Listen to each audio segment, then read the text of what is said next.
right, I'd like to call this Educational Affairs Committee meeting to order. We will begin tonight's meeting with a roll call. Let's start with Ms. Blitzstein. Mia Blitzstein, present. Robin Murphy, present. William Malcolm, present. Daniel Schultz, present. Bill Williams, present. Jennifer Lemon, present. Ross Whiting, present. I'm not sure if Mr. S is on yet. At this time, I'd like to entertain a motion to approve the minutes from the last Educational Affairs Committee meeting. So moved, Daniel Schultz. Second, Mia Blitzstein. All in favor? Aye. Motion passes. So first, welcome to the Educational Affairs Committee meeting. But before we begin, I want to frame out how this meeting will run and how we're going to talk about tonight's work. The district is currently engaged in an ongoing investigation related to hazing at the high school. The board and administration are aligned in prioritizing and acting to ensure student safety and well-being. There is no new information related to that investigation that will be shared within this meeting. More information will be shared with the public as soon as the district is able. While the investigation is ongoing, we are also moving forward business to ensure our students grow across our school systems. As a result, tonight, the Educational Affairs Committee will meet to discuss bus transportation and CHS safety and security protocols with Mr. White, the 2026-2027 and 2027-2028 academic calendars with Ms. Collins, continuous school improvement and statewide and school targets with Dr. Pimental, and CSD elementary school targets and CSI action plans with Ms. Junod, Dr. Robinson, Mr. Lytle, and Mr. Taylor. Thank you all for taking your evenings to be with us. We greatly value having you all. Public comment in all committee meetings, including this one, are focused on agenda items only. If you have questions or comments related to the ongoing investigation or other topics not on the agenda, we welcome emails to board@cheltenham.org, or you are welcome to attend the November 11th legislative meeting that will be held at 7 p.m. here in the administration building and via Zoom. At this time, I'd like to turn over this meeting to Ms. Collins. Good evening, everyone. Good evening. First, we'd like to start over talking about who we are, what we do, our essence. As you can see on the screen is a picture from this year's Financial Literacy Fair at Charlene High School, which was a wonderful event where our students got to engage in real-world practices and understanding what it means to rent a property, to have a job, to realize maybe I don't have enough money to go to the movies or to skating or, buying those cool kits every week because, things cost money. It's no longer my parents' money. So it was a great event hosted at the high school this past month. But belonging, becoming, and excelling, our diversity gives us strength, but our essence defines our purpose, our why. It is what connects us physically and emotionally to a greater good. CSD is driven to provide a place where all belong, students, families, staff, community, and where all can become the greatest version of themselves.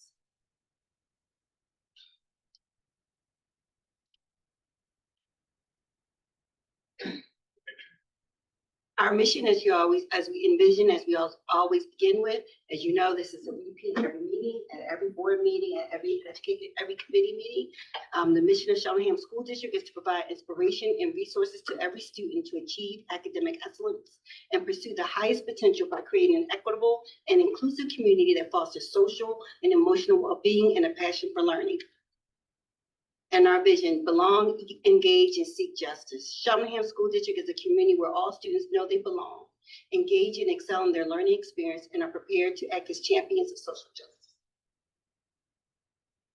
And our strategic plan pillars, as you all aware, our 7 pillars there that leads and guides the work that we do within the district. First, we'll have Mr. White.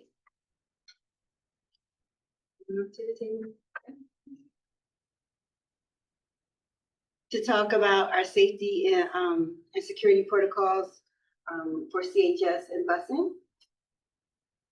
Then myself, then continuous school improvement, then statewide CSD data. Got 2 options. And then our elementary school principals. Computer update. Okay. I'm passing out a map of the first floor of the high school, so you can see what we're talking about. First, we're going to give you an overview of what occurred that day. Can you go to the next slide, please?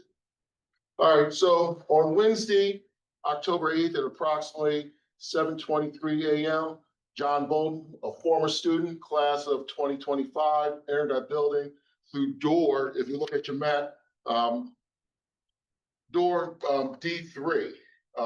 He arrived at the high school via school bus. Upon entering the building, he walked past the scholarship machine at the location of D3, where we have 2 scholarship machines. We have a vice principal and a safety officer there that controls those machines. If you're not familiar about how the scholarship machine works, when you come and you swipe in, if you're good, your picture comes up on the screen and it's a green box. If you're a non-student or you enter wrong information, the box shows up red. So he was able to get past that checkpoint. After passing that checkpoint, if you follow on the map, he walked down towards the little theater. At the little theater, he went to the doorway of the entry of D8. There's a platform right there at D8. While there, if you see the video, he moves around, talks, sprays some fart spray. He's trying to make up his mind if he's going to pull the pull station, and then eventually he pulls the pull station. After pulling the pull station and activating the fire alarm, Mr. Bolden leaves out of door D8 and runs towards Rice's Mills Road down Panther Road. At approximately 10 a.m., Lieutenant Schaefer of the Cheltenham Police Department contacted me and advised me that they had Mr. Bolden in custody. Upon his arrest and searching him, they discovered in his backpack that he had an airsoft gun that was painted to resemble a real firearm.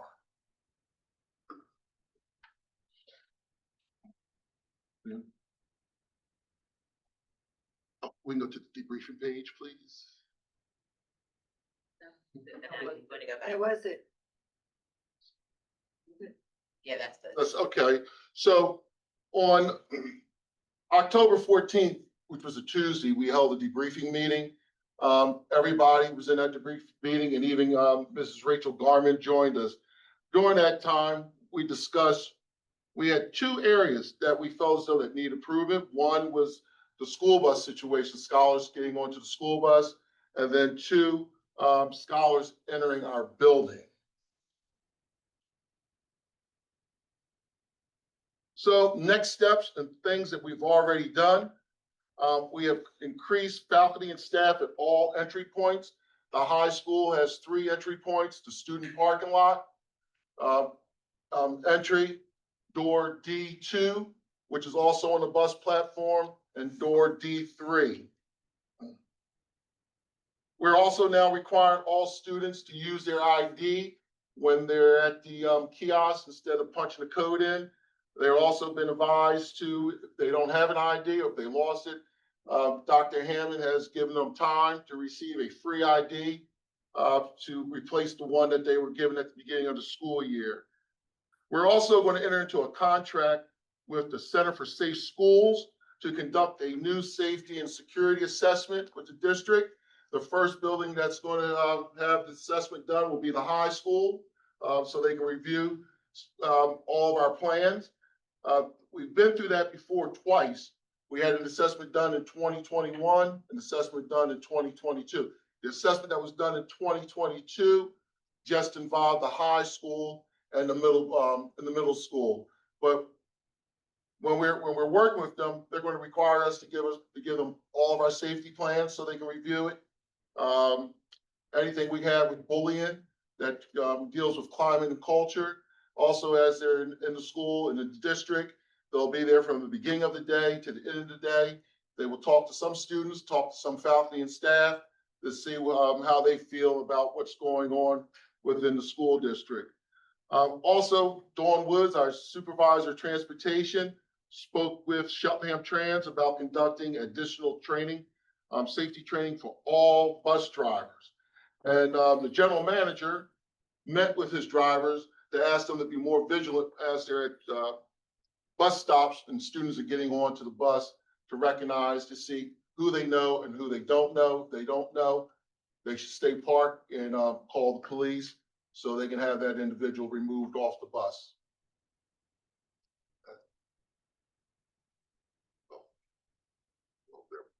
Questions? Board comments. Senator. So John, at the bus stops, are they required to show their badges at, their school IDs at the, when you get on? That is, that would slow routes down significantly, something that we could try to consider, but current practice to say that's happening across all bus is. Ms. Wallach. Can I just clarify quickly? I don't know if I didn't hear it, Mr. White. On the buses, they're obviously, visual check, the kids they recognize, don't recognize. Before they're instructed to take further action, are they looking at their list and like checking it with the ID before they're calling the police? Well, each bus has a list of students that they're picking up. I'm gonna say at this time, I can't speak for other folks. You should know who's getting on your bus. But I know John got on with a hood on. His hairstyle, he has locks. I know that was covering his face while he was in the school. So to look at him and not to know him, you would think that for his size, you would think that he's a high school student.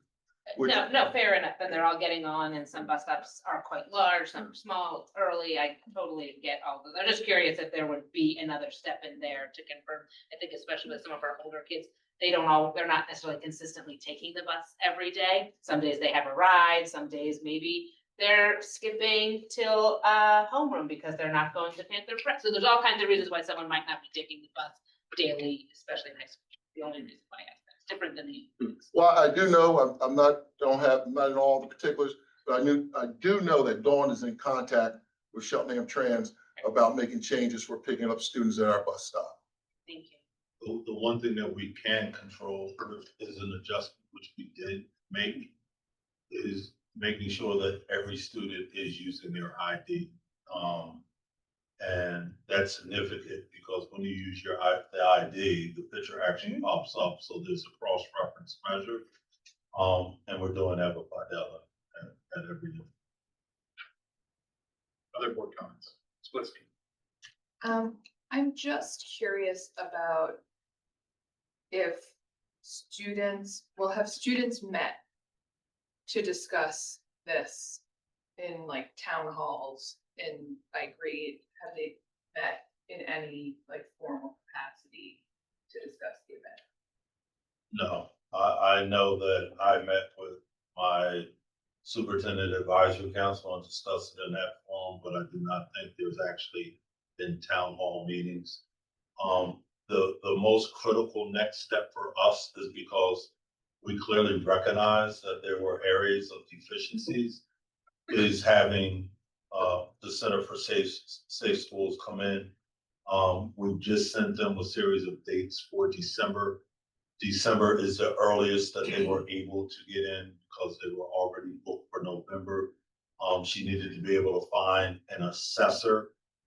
And part of that work is really doing a deep dive of evaluating safety protocols holistically, not just what's in place on paper, but also looking at the technical infrastructure, security, and so forth. So it's going to be a very detailed assessment. It's probably going to mean that we are going to have to allot X amount of funding towards upgrades. But that's why we have to go with a notable third party to get it right. And whatever the recommendations are, we will bring to the board, and then we will have deeper conversations. Just one other thought and just comment. I'm really glad that culture is being included in that it's comprehensive. Because I think it's important for our kids to know there were other kids on the bus who likely knew that there was somebody there that didn't belong. And I don't think our students need to be responsible for this, but it's important for them to know that they have a space and safe to say, to report something that's out of place. So just want to make sure that, we make sure to include the kids in our conversations around it. Thank you. Other board comments or questions? Well, I'll say one thing that, after the board meeting and the meeting that, some of us took, I went back to the school and I asked approximately 20 students, just random students. Some I knew, some I didn't know. Do you feel safe in our building? All but one answered yes. And the reason they gave was because it was an intruder that came in. But most of them were like, yeah, we feel safe walking through the building.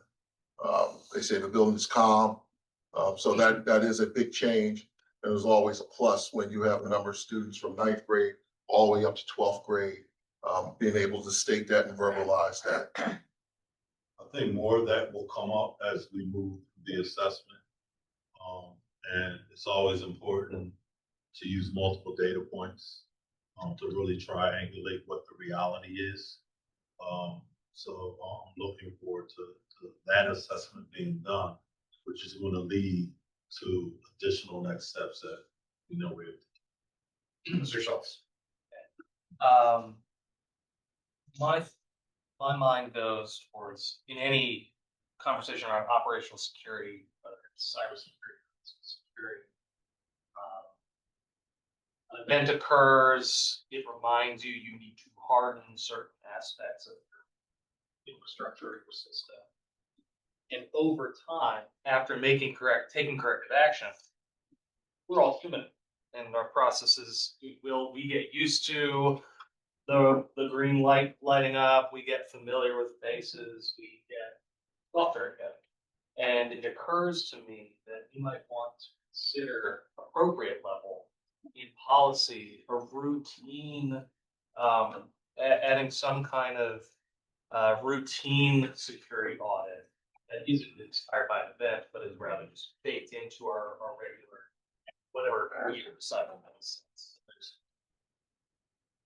That might be something for the policy committee to consider in policy. Other board comments before I send it to the public? Okay, for public comments, if you are online, please state your name and where you reside in the district, or if you are in the room, where you name and where you reside in the district. And comments are limited to 3 minutes total. Any comments online?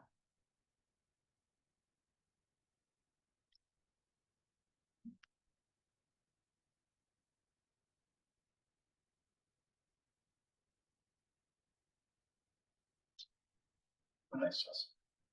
I know we go to More- but You if put you the go to participants, participants, you'll see like his hands are raised. your attendees, Yeah. usually. I don't see the answer.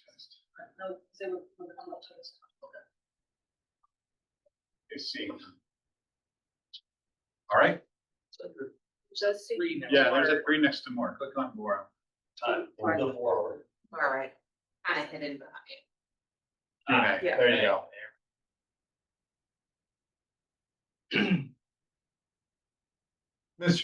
Ms. Rodwell Green, will you put in there also your location in the township? And yes, please, if you put a question, please put where you reside in the district, either in the Q&A or in the chat. I don't know if they can do it in the chat, so in the Q&A. So first question from Ms. Rodwell Green. Did this student previously put a device thought to be a bomb at EP? If so, why was he not prosecuted at that time? We can answer that question. What process, if any, do students have to anonymously report information quickly? Is there an app or a number they can use? Well, we have the Safe to Say which is probably the fastest way to anonymous. They can text that, right? Yes. As well as call. Yeah.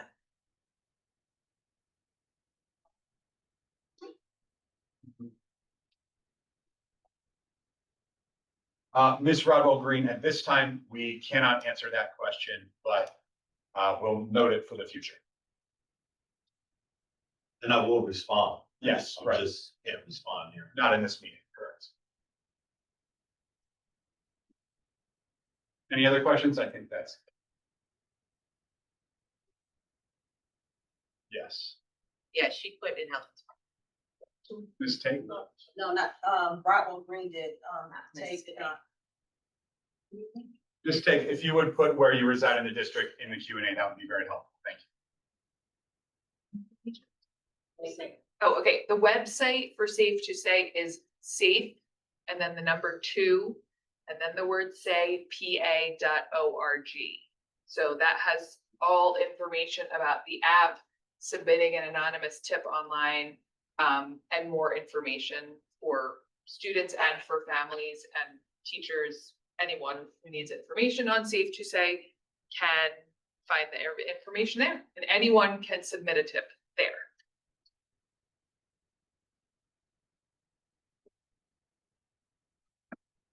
Okay, Ms. Tate, if you would say where you reside in the district as well, that would be helpful. Thank you.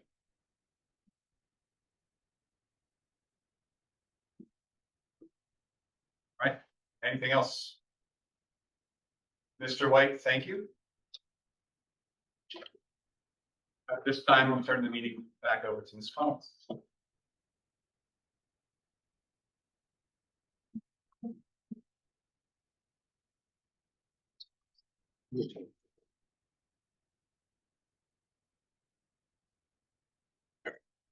Next, we're going to have a brief discussion about the academic calendar for 2026, 2027, and 2027, 2028 school year. What I am about to present are drafts that will be given to the committee, and they will be our starting point for the work with the committee. And then when we come back in November, we hope to have a final draft of the proposed calendars for the next 2 school years.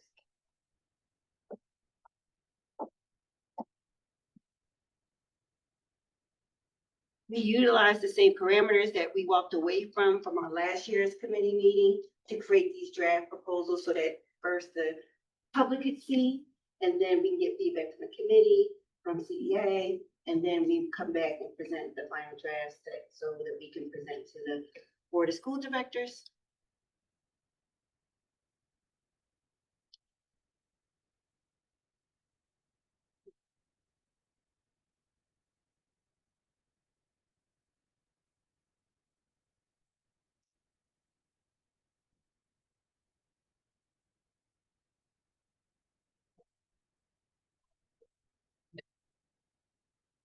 I think you pulled it out of the. Yeah, it's been, yeah. Sorry, man. There we go. I think that mouse is hard to It is the worst thing to happen. navigate, yeah. Like, okay, so just to highlight some dates for the upcoming school year, new teacher induction would start August 18th. Our teachers would return on August 24th, with the students' first day being August 31st, which would be a half day for all students in the district. In September, we do have 2 holidays in September. We have Labor Day and we have Yom Kippur. And then the orange is a half day for students on the 25th of September. October 12th is Indigenous People Day, which will be a professional development day for our staff members. The 30th will be a half day for students. Then we move into November. General election is on November 3rd. And we will follow the same process we did for this school year in terms of report card conferences, partial PD days. for staff. So our students will have a half day on the 20th, but they will not return back to their buildings until Monday, the 30th. In December, winter break will begin for students. They have a half day on the 22nd. And then they will return on the 4th. MLK Days on the 18th, a half day on January 29th. We have President's Day on the 15th, and a half day on the 26th. We have Eid on March 10th. Then we have our student conferences on the 18th and 19th. And then we have our spring break.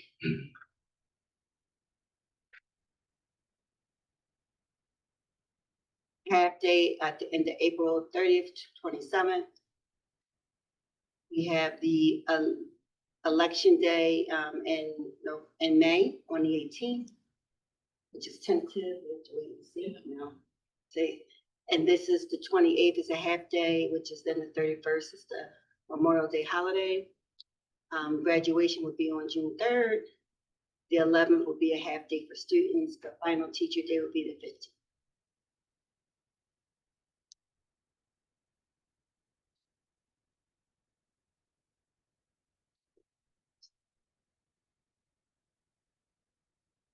'27, '28.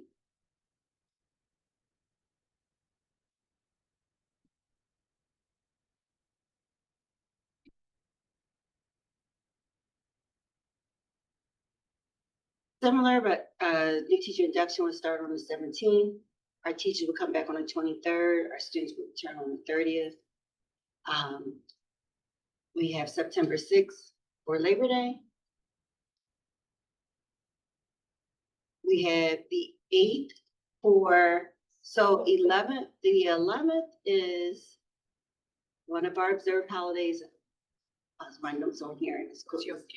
So as Yom Kippur is the 11th and Indigenous People Day. So then this school year is the same day. So with that, we will have the Professional Development Day on the 8th and the observance of Yom Kippur on the 11th. General election on November 2nd. November again, we have the report to have PD days and report card conference days, half day on the 19th. Our students' last day will be the 21st, which will be a half day for winter break. And they will return back on the 3rd. We have MLK Day on the 17th. Professional Learning Day on the 18th. President's Day on the 21st. The 16th and 17th are report card conferences. This particular school year, Eid falls on a weekend.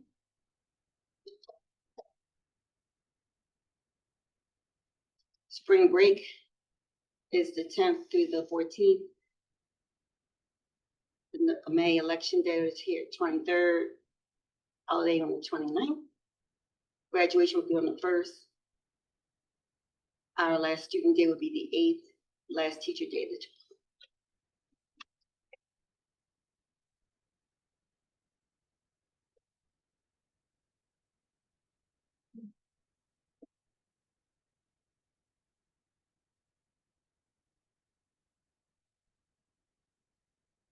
So our next steps, we'll schedule meetings with the committee, and then we're going to bring a new draft to November Educational Affairs Committee. Questions and comments from the board as well? Thank you, Ms. Collins. I always love a good calendar discussion. I'm wondering if should questions wait until after you go back to the calendar committee? I'll ask. The next down. I just know that some of this Yes. will come because you haven't met with us, Yes. that's all. One, I didn't see the half day, the early dismissal days in the 27-28 calendar, They are. like the ones that would be before a holiday break. The orange days, I didn't see as many, like there wasn't the Friday before spring break is usually a half day. Yes. And there were some, it seemed to me like some of those were missing, so just curious, if they're missing, it sounds like it's not intentional. then. Not intentional, no.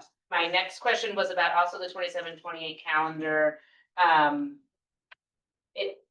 why the half day before winter break is the 21st instead of, or why is it the 20th? I need to see it again, I'm sorry. 22nd. It didn't seem the same as the year before, that's why I was asking. It wasn't it wasn't the same date. No, the date wasn't the same, well, because obviously the date pushes back, but Right. in addition to that, we have to take into consideration, the, Didn't write it down, that's my fault. no, it's okay, we can go back. I think in 26th, or yeah, 26th, the half day is the 22nd. Then winter break begins, and in the 27, it was the 21st. I just was curious because I think traditionally it's been the 22nd, barring things with, It's because New Year's is on Saturday, and it's just so that's where extra days. the holiday is for staff. That makes sense. Is that- If that's- Yes. But that's my guess. That's your guess. Let me open it back up. Thank Maybe it's on you. Saturday. Yeah, I didn't get that far yet, so that makes sense. That's what it is.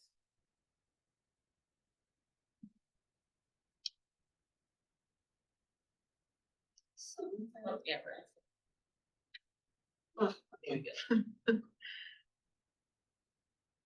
So the first is a Saturday, which makes, these, the 31st and the 30th, the two Right. holidays here, the 24th and the 23rd. Because Christmas is a Saturday. too. Christmas is Saturday too, Yeah. it punches back here. 22nd. Correct, yes. Okay, that makes sense. I just wasn't. And we will discuss it further as Yeah, well. yeah, absolutely. Okay, thank you. That helps. Any other board comments or questions? Mr. Schultz?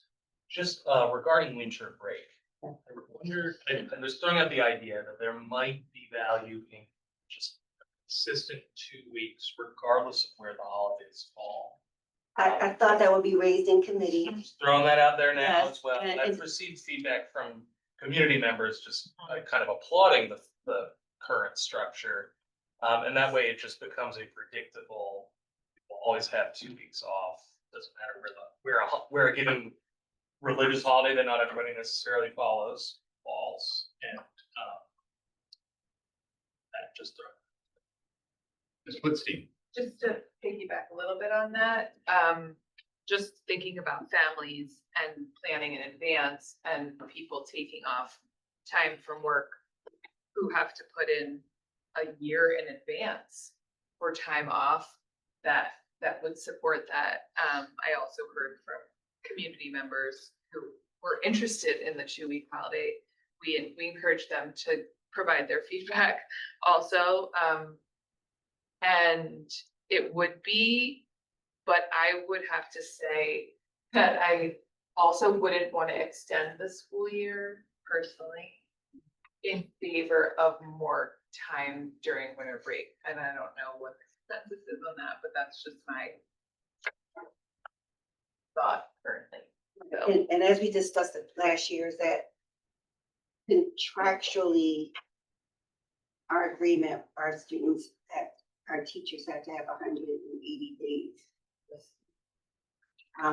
Although with PDE, we have to meet 990 hours for secondary, 900 hours for elementary.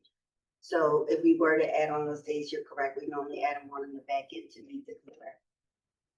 But it's still up for discussion, so we take it to committee, anything we can see that. Mr. Schultz? And this is a question outside of winter break, but more around the length of summer. I've heard over my time on the board that longer summers translate to longer learning or more learning loss due to not being involved in classrooms, and that there is academic support for it actually being better to have more breaks in the middle of the year to have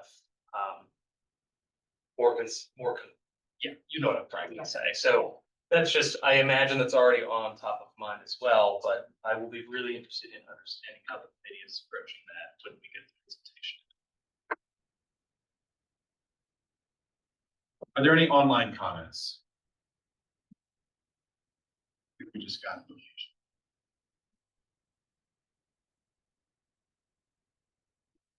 Great, thank you very much.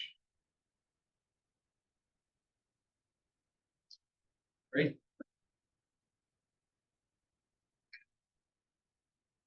righty, next I'm going to turn it over to. Dr. Pimentel, I think you are up. Hey, Dr. Pimentel. Yeah. I'll take it. Hi, everybody. Hi. All right. All right, who's ready for some data? All right. So we're just going to run through a couple of things related to some background information around the data that we're going to review, and then that'll be the segue into our elementary principals presenting about their schools individually. So the first is a few years ago, we started a formal process of adopting continuous school improvement as a methodology for improving schools and functions in our schools. That work started with our partnering with Dr. Bernhardt, Victoria Bernhardt, and her nonprofit organization.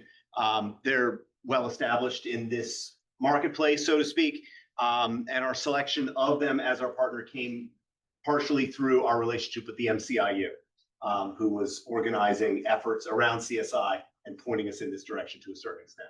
So that's how we came into this particular methodology. If you know continuous school improvement and you're coming from a different place, there are slightly different ways of doing CSI depending on where you're coming from. And so this is the particular model that we're grounded in. So just the real basics on it, it's a 4-step process, so to speak. That's a sort of never-ending circle. Starting with the top, where are we and how did we get here? It's just trying to figure out what is the current state of events. Then moving on to where is it that we want to be relative to where we are now? And then what is it that we're going to do to get there? And then the last part is, are we making the impact that we're hoping to make now that we've been implementing some kind of plan? That's really, in some sense, all there is to it. This part of it makes it pretty simple. Another way just to view it in terms of different terminology for those who might, and this will become relevant in a minute. For some reason, our presentation has been getting a mind of its own this evening. It's possible that this keyboard we're using is running low on battery or something. So root cause analysis is sort of the start. We need to articulate a vision, implement a plan, and review the impact. So this quote, which guides a lot of our work, is that if our only school improvement strategy is to react negatively to test results, anything not tested is marginalized. And this is really pointing to an understanding that if you're looking at student performance, and that is important and a concern, that if all you do is look at student performance, then all of the other things that happen in the school will get pushed off to the side because it's not being measured. And part of our approach that we take with this CSI model is to make sure that we don't fall victim to that particular mistake, which can possibly get you early gains when you get that focused on test scores, but then you'll plateau and you're scratching your head and you're not sure why you can't move forward. And it's because you fixed one problem when actually there's 5. And so that's what we're trying to avoid. And that's why we're coming in with a more holistic approach. So when going back to this cycle and looking at that first step, where are we and how did we get here, brings us to another graphic organizer to help sort of explain our thinking here. And this will be relevant for the presentations that the principals give in a few moments.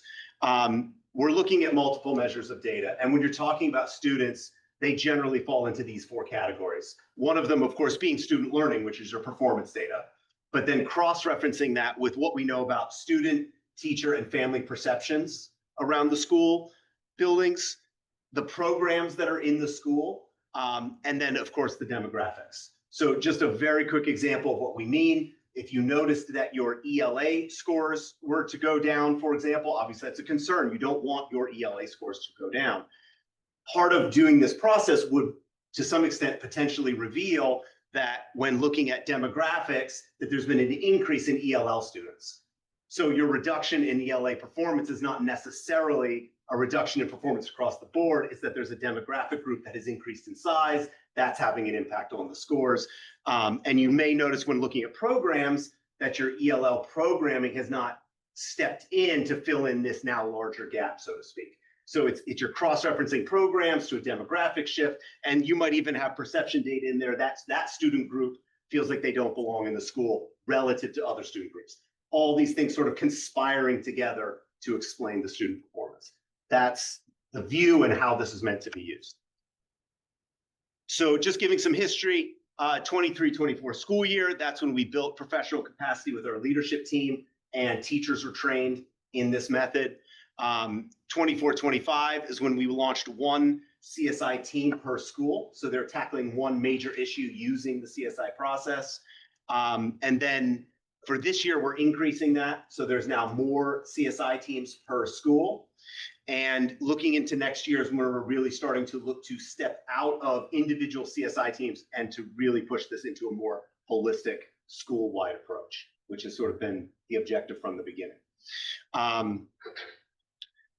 If you take that circle that I showed and you just stretch it out and turn it into a linear process or more like a linear process, I'm just simply showing this because this graphs onto a graphic organizer that becomes important for the principal presentations in a few moments.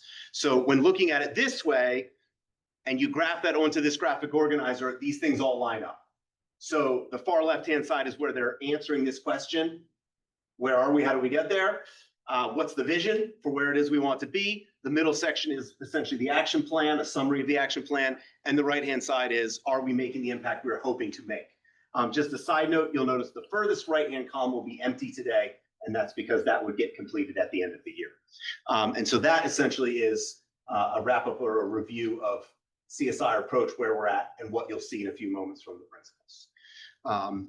And so with that, I'll just transition right into the next piece, which is statewide and school targets. So looking more specifically now just at student performance data.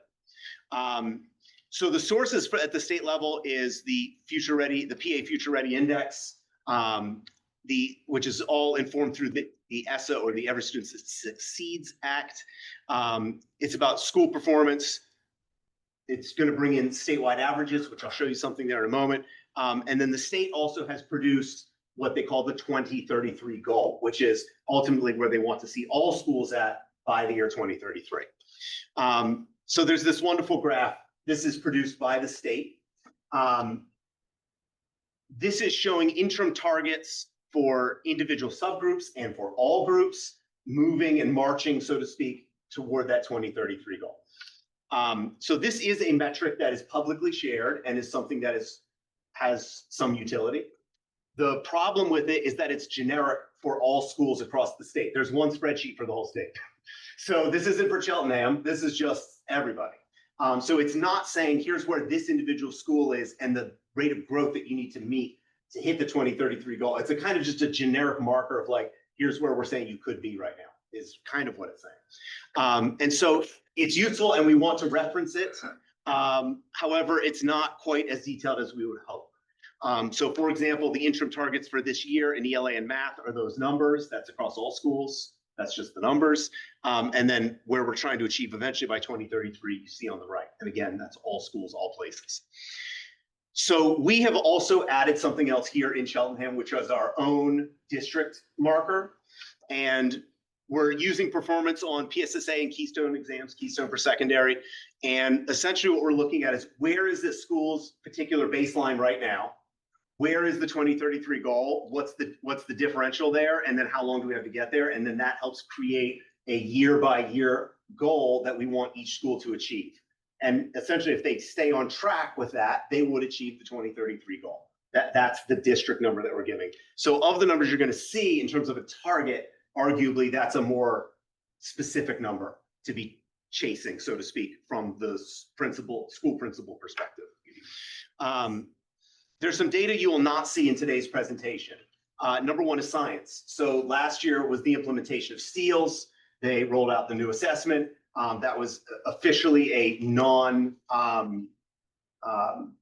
the students took an assessment, but it's not for reporting, essentially. So there's data there, but it's not to be reported. They haven't even updated the 2033 goal stuff. That's all still historic data at this point. And then when we do start to get a data, as a sort of public service announcement, when the data does become available, we'll not be able to look back retroactively, because past science data sort of has a termination date, and then it will be all fresh and new after that. So obviously there's some correlations you can make, but it's not a one-for-one comparison. And then secondly is fifth grade. Because of the closure of Elkins Park School, fifth grade data is reported as an Elkins Park data point, and there is no Elkins Park anymore. So there's nowhere to sort of place that data. We can't place it into the other schools at this time. So it's just not presented. It isn't that it doesn't exist, but it doesn't fit into our presentation. And so obviously next year, fifth grade will be in the now K-5 elementary schools. It's just not there today. So this is just an example of another slide format that you'll see from the principals, just to walk you through it very quickly to make their lives easier when they start to present. On the left-hand side, you can see some historic data. So we put in the data that was presented last year also, which is the 23-24 end of school year data. And then you can see the end of last year's data, which is our most recent PSSA data. So you have 2 years to sort of compare to. The 2025-2026 state target, that's that universal across the state number. And then the last line there is that district target, which is calculated for each school for each target number. On the right-hand side, the principals will be describing the other measures of data that correlate to the data they're talking about in the left. So that goes back to the CSI process. So that's the top part. And then they'll be speaking to their action plans for how they're going to approach the data that they're talking about. And so that's basically my setup for the principals. So without further ado, we're going in alphabetical order by school. So Cheltenham Elementary, Ms. Janad will take it from here. So last year, I know Dr. Robinson and possibly Mr. Taylor started off a little bit of a song. So we are the Dolphins, mighty and strong, Cheltenham, where we belong. I'm not going to do anymore. Nobody. But we revamped our school song. Just one of the things that we've done that we weren't really using it when we first, and you guys, thank you for the motivation last year, because we thoroughly enjoy hearing their little voices sing the song. So fantastic. Okay, so something not to sing about. There is not any positivity that I can share about that third grade PSSA score. We own it. We know what we need to do. The best thing that I can share about that is that 2 of our 4 teachers one had gone out on leave in the middle of September, and the second one retired in January. So we had 3 different substitute teachers come in, 2 of the 4 for our third grade year. And that really they did the best they could, but that made a significant impact. One of the things we chose here to really highlight is that is a positive is that 4.75 indicated, some students indicated that their teachers believe they can learn. What's really telling is only 3.75 indicated that they are challenged by the work that the teachers are asking them to do. And one of the things I noticed when I first arrived at Cheltenham, and I've really seen over the last 2 years, which is a significant point of pride, and we're trying to figure out how, we know what we're going to do this year, and we've already started it, to make it a point of pride that also leads to action. There's a lot of empathy. There's a lot of SEL. There's a lot of wanting to nurture the students. But how do we also push them? How do we get the academic results that we know that they can give while also nurturing them with SEL? So as you notice, the last 2 years, the Cheltenham Elementary slides were really about SEL, and these are strictly about academics, because this is where we need to be so we can improve those numbers significantly. So one of the things that we are looking at is doing a book study. So I'm not going to talk about all these on here, but we're very, very excited about this cessation rotation model on UDL. Teachers, everybody has a copy. We've already started looking into how we're going to meet weekly and go over, and it really allows the teachers to look at how do I really have a robust tier 1 instruction, rather than seeing kids who come to the table and then you realize that they need additional help eventually. How do you preempt that with the additional help they need before you go into that tier 1 instruction by using that station rotation model? So this will be the first time in my 3 years there that we will be doing a whole school-wide book study, and we're very excited about that. One of the other things that we're excited about is, or we have not done that we're doing now, is the one-to-one PBOS data meeting. So both our assistant principal, Ms. Porter, and I are meeting one-to-one with teachers to look at that 1-year growth. And we're having those individual meetings that haven't been done the last 2 years that I've been there, to really look at what is that PBOS data telling us as far as who is meeting the expectations, who's exceeding the expectations, and who is not. We are doing, we're doing things, you might see a few things different on our slides than other slides because we have to, because our data showcases, we have to do things in a unique way to elevate it quickly because our students don't have time to wait for their data to rise. So we are doing common planning time. We have a bi-weekly cycle where teachers come together with either Ms. Porter or myself. We were able to fit it into the schedule. It has not been easy to fit it. Scheduling it is a beast, but we're making it happen. We're already on cycle 3. Grade 2 has had their two sessions of common planning time, as has grade 3. We are now moving into grade 4, and we're doing that common planning time where teachers are meeting for a full hour. Grade team meetings are usually 30 minutes.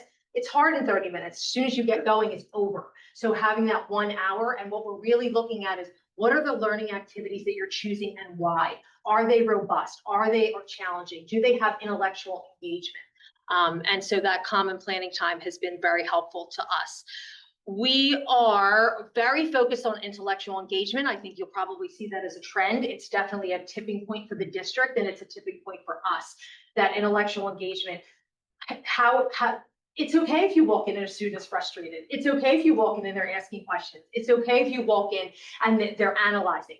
How do we get the students to do more, the opposite of what I'm doing right now? How do we get the students to do more and the teachers to do less? One of the things I'm really working with our teachers on this year is how are they really looking at domain 1 of Danielson and preparing the lessons and planning the lessons. So then they're facilitators where the students are doing the high intellectual lift during the class period, and the teachers have done the high intellectual lift to prepare for it beforehand.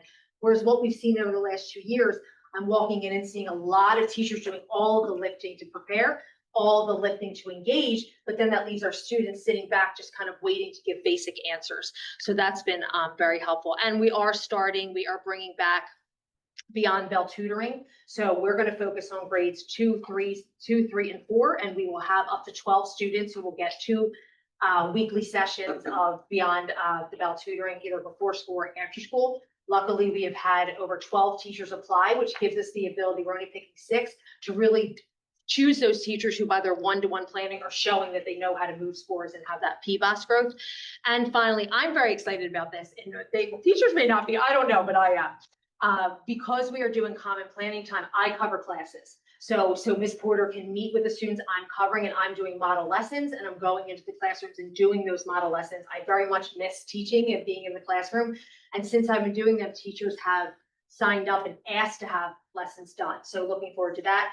And finally, we are using interactive notebooks. I think since COVID, we've gotten away from some traditional things. Some of you may remember when you were in school, and we're using too many worksheets. We're using too much conversation back and forth and on the whiteboard, and technology is wonderful, but how do we get back to some of those basics? So our second grade has piloted the interactive notebooks in both math and literacy. It's going very well, and now they're going to be teaching their colleagues on how to start using the interactive notebooks. And the students are very proud of them, which is exciting. Thanks, Matt. I kind of shared a lot of the similar thing through both. To highlight specifically for math, in our professional development, we're focusing a lot on math this year, and in our professional development, we're making sure every month we give a strategy. And so it's not coming from Ms. Porter and I, we're giving a collegial strategy. So when we had our half day in October, Ms. Tan, our math specialist, gave a really robust professional development on math talks. So we're making sure we tap into teachers. In our next one coming up on Friday, we have Mr. Hovis, who's one of our 4th grade teachers who is excellent with project-based learning. He's going to be tapping into project-based learning and doing a professional development for the rest of the staff. That hasn't happened the first 2 years I've been there, having colleagues give professional development for one another. I have 3 people waiting behind me. Okay, so as we looked at our root cause analysis of what is the data that is impacting us the most, you'll see in there the 3.75 of the teachers saying, the kids saying, I'm challenged by what my teacher asked me to do. That needs to be a 5. That needs to be a solid, students need to feel challenged. And so that's what we're basing pretty much everything on. We looked at the 11% decrease in proficiency from ELA from 3rd to 4th from 2003 to 2004, which indicated an analysis need for Title I, for Tier 1 instructional practices in PD, which is where this is coming in, because it's not just supporting tier 2 and tier 3, but that robust tier 1. And then we looked at the increase in economically disadvantaged students has increased by 17% since 22-23, suggesting the need for additional tier 2 supports and tier 1 engagement strategies. So our program vision is to be able to make sure that we are aligning and that we are using the approved curriculum, because I've noticed for the first 2 years when I took audits that our teachers were outsourcing, and they were, instead of using the curriculum that we have approved, they were finding their own resources. And now we have the learning plan that has come from Katie and Rachel, which is keeping all of our schools on the same track. One of the pieces of feedback I was able to give to a group of teachers the other day as I was standing in between 2 classrooms in 2nd grade, and I could hear the mirroring of what was going on when we were talking about. They were both doing word problems, and they were both doing the same type of instruction between the 2 classrooms, and I thought that was very exciting. That's not something we've seen over the last 2 years, so it shows that promise, definitely.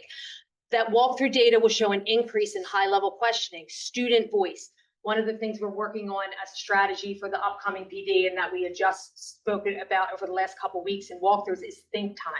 Asking a question, have a standard amount of think time. You're not going to let a student say a word for at least 30 seconds while they're thinking, while they're ruminating on something. And because otherwise you have 1 or 2 kids who pepper their answers, and then we never get to that really important dialogue.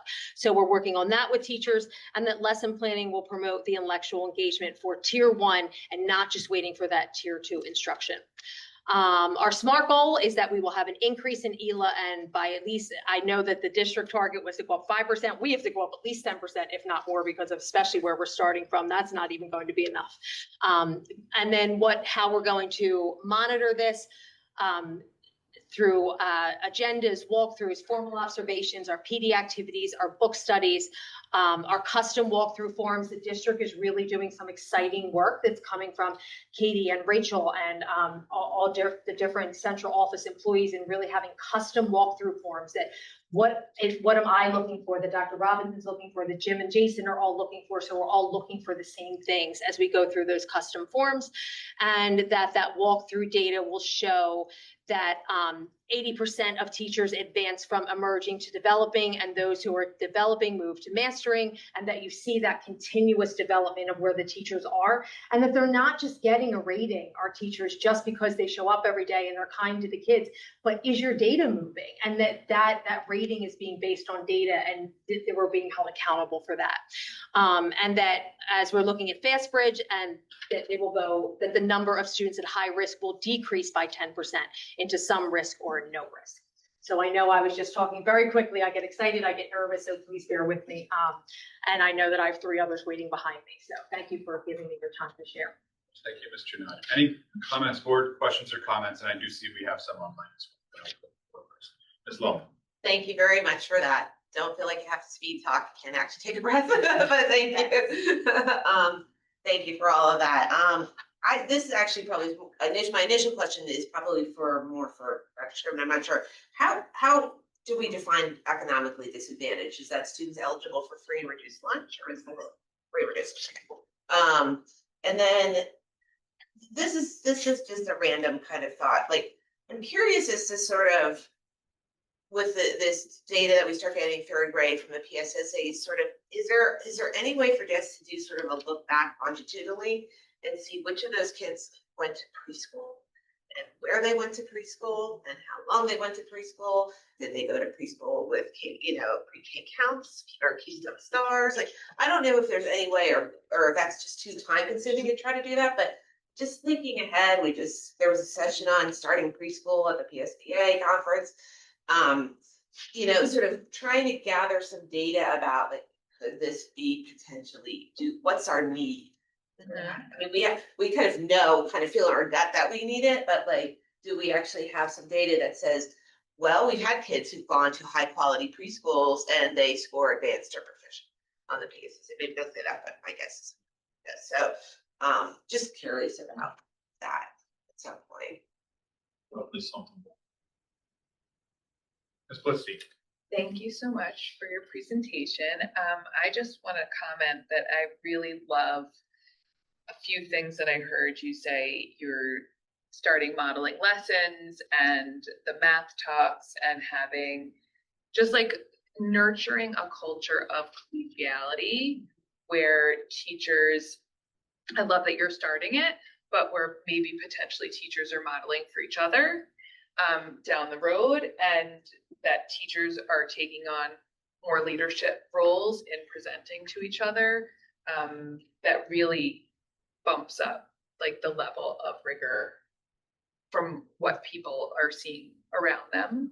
And they get ideas from each other. And I think the fact that you're sort of going first takes off some of the burden of that, like nervousness of having your peers come and watch you teach. So I just Yeah. love that.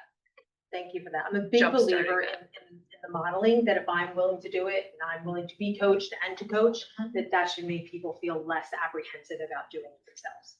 100%. So thank you. Other board questions or comments? Murphy. I see the question on the chat about 100 book challenge. I just wanted to make it clear that 100 book challenge is not a curriculum. It's an independent reading process. And so it's the kind of thing that honestly you could do at home by yourself. But if it's going to be considered, just remembering and helping people understand that it's not curriculum. I do want to highlight that Ms. Murphy actually has expertise in this area. And I really appreciate that context, because I did not have that context, and that's very helpful to me.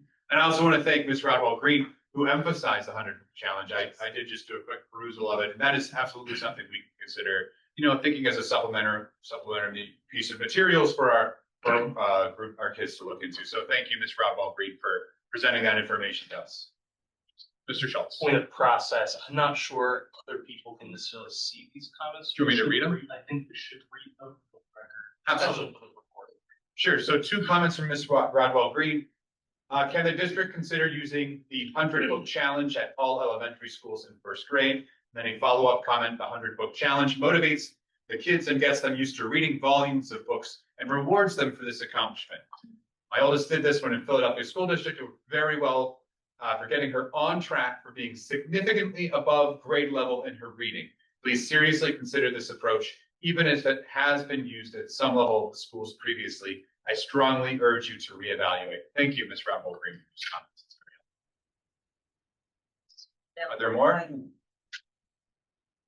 Can you please read the question? Yeah. Can that potentially, And also yes, can that potentially be included as a question in kindergarten registration? I believe in reference to preschool attendance and what preschool they attended. It is. And read the question so I can hear. We're on it. Thank you, Ms. Rodwell Green.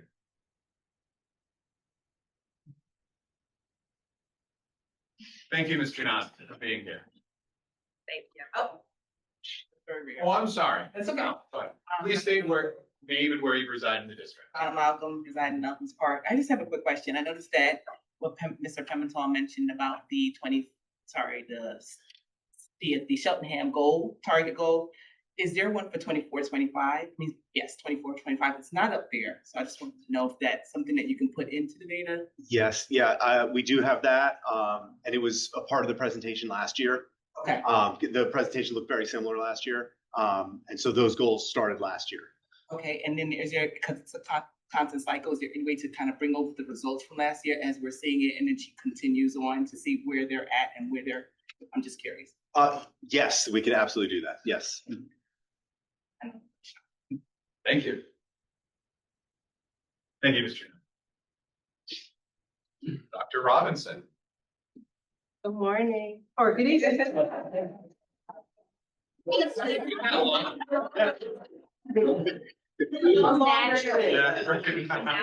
day. All right, so I just, in education, it feels like there's always something new, a new program, a new initiative, a new must-do. We change things often in our field, in the field of schooling, even when things are working. And so at Glenside, we made a different choice this year. This year, we're going to celebrate. We spent time at the end of last year celebrating what was working. evaluating what's next, revising with purpose, and repeating things that were successful. And so essentially this year, our goal is to build back better, okay? We are deepening the practices, the high impact practices that we started last year, and just learning how to do it better. And the piece that we love the most is that the district has allowed us to build capacity through our teacher leaders, who have really been a part of supporting the work that's happening in our schools. So we're deepening our approach to structured literacy, working through multiple measures of data to understand where students are, and then creating opportunities for targeted and specific instruction. Our schedule this year allows us to really have true tier 2, tier 3 opportunities. So tier 2, some of those groups look like 4 to 6 students. Tier 3 may be one-on-one, it may be 2 students, but really making sure that we're giving students what they need and having opportunities for teachers to collaborate. You probably hear that a lot, of opportunities for teachers to kind of get on one accord. And so we are also being very intentional about setting the conditions for teachers to have opportunities to talk about the curriculum, to review their common assessment data and other data areas that I have listed here in other measures, and make some decisions about what's working well and then what are the things that they need to revise. We talk a lot about at our school, really addressing all of our students. So from students who have some skill deficits and need some remedial support, to our students who need enrichment, and really meeting them where they are. And then one point of pride that we had this year was our text dependent analysis. That was, again, a piece that we really focused on last year. And when you break down the data and disaggregate, you will see that in text dependent analysis, our students scored 80%, which was really a lift for our 4th grade teachers in terms of their data. So one thing that's interesting about our data, it's kind of like apples and oranges, right? It's different cohort of students, but where they scored, the 4th grade team or scholars scored 53%, the next year 66%, and that was really contributed to by the text dependent analysis, I would say. And so they worked together, they had sample writing pieces, they really worked through those pieces, and we're really proud of that. The other piece that we started last year and we're deepening this year is progress monitoring. Having time, having a day to pull students, assess those students, see what their specific needs are, and then plan in our schedule this year where we have our stations and we have our tier 2 and tier 3 instruction around the data and the information that we receive. So we're really proud of our teachers this year, and even 3rd grade. You could see that 3rd grade, that cohort, they have the biggest hill to climb. There's a third of that group that needs some significant support. We also, in the 3rd grade, had 3 out of 4 new teachers. And so really trying to think through but they took the time, they collaborated, they worked as one, and I have faith, and we know that they're going to continue to support. And because we're working across teams, both vertically and horizontally, they're working to say, okay, here's where we sort of left off. And they're working with the 4th grade teachers now to just sort of like keep that continuous learning and keep showing that those students make growth. And our students make growth even with those numbers. In math, again, we want to continue to, I think that's the old data, should be 66%. Oh, wait, I'm sorry, did I go? Okay, 68? No, okay. We can adjust it, yeah, I'm sorry. I'm sorry, okay, so. We may have to make an adjustment to a data point. That's okay. For math, again, I've spoken now probably for about 4 years about math routines and math talks, and how important it is, talk about the science of reading, like that sort of like the science of math is really getting students to think critically about problems, to think critically about solutions, and to understand that sometimes there's more than one answer, and to really work with teachers to step back and allow students to carry the cognitive load. And so that's one of the focuses that we've had this year in math. And we really are working to integrate hands-on, make sure there are manipulatives in students' hands, that they're able to show different ways that they're coming up, getting their answers, applying it to real world scenarios. And one of the high impact teaching strategies that I'm really focused on this year as well is making sure that they have robust learning goals, right? Not just skill and content, but also thinking about that, like the higher order application of that, of what students are doing with the information that they're learning. And so that's really our focus. And again, one of the ways that is informing our practice is all of these. We have the common assessments, we have our diagnostics, we have our benchmarks, we have opportunities for students in their learning stations to work in math, trapezium, math routines. We're looking at the perception data. Students talked a lot about wanting to be engaged in activities. They want less worksheets, they want less time on the computer.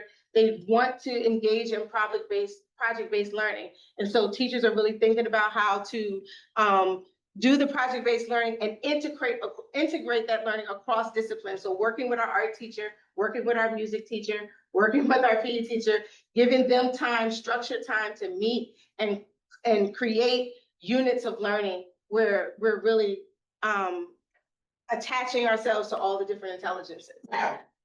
Again, tier 2, tier 3 targeted instruction, and then really helping teachers have build their efficacy for the work that they can do in small group instruction. I think our district for a really long time felt like only the math specialists, only the reading specialists, only the special ed teachers could support students.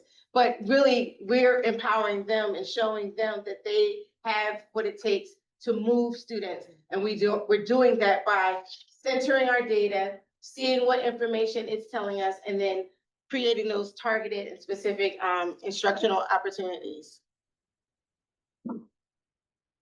So to do that, when we looked at our perception data, 42% of teachers agreed that of the statement, staff collaborate and support each other professionally, highlighting the need for more intentional communication and collaboration. So what that meant is that we had to create structures. So I've given some of our time, we have grade team meetings. I have one grade team meeting where we're having our kid talks and we're thinking about how we're supporting students through our MTSS.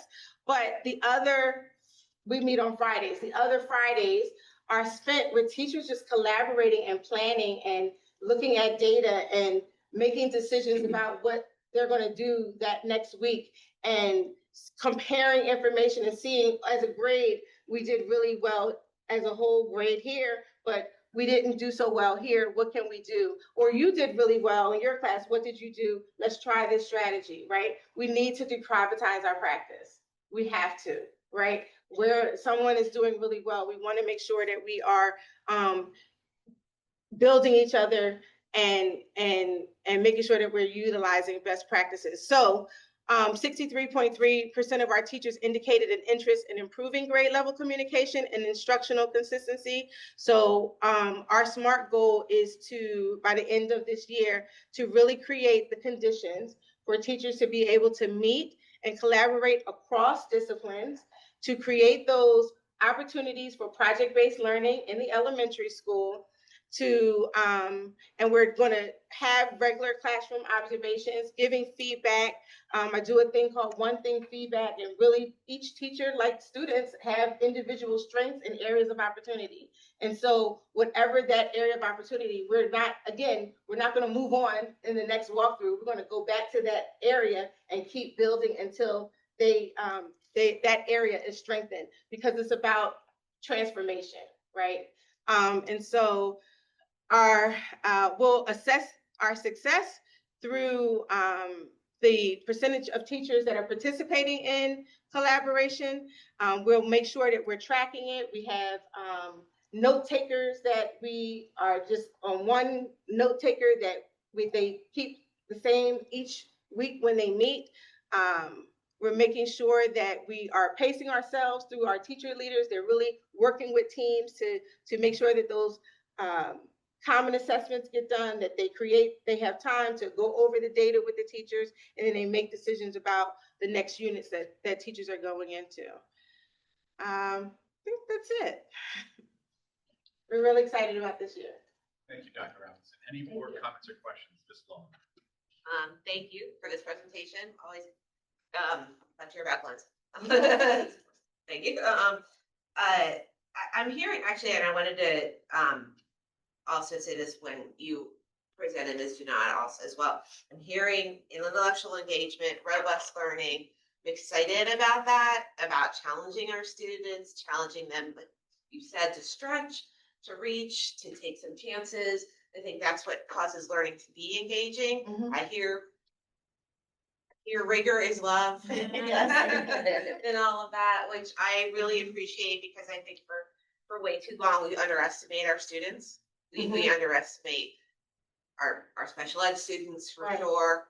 We underestimate like just unfortunately a wide swath of students, and I think we can challenge them and ourselves to do better. And so I'm really, very heartened to see a lot of this, and to also see, like you had said to me, the collaboration, the teacher collaboration, because it can be a very isolating profession, right? Especially for elementary school. You're alone in a classroom all day with the same group of kids. So I appreciate the efforts to draw folks together and work in collaboration.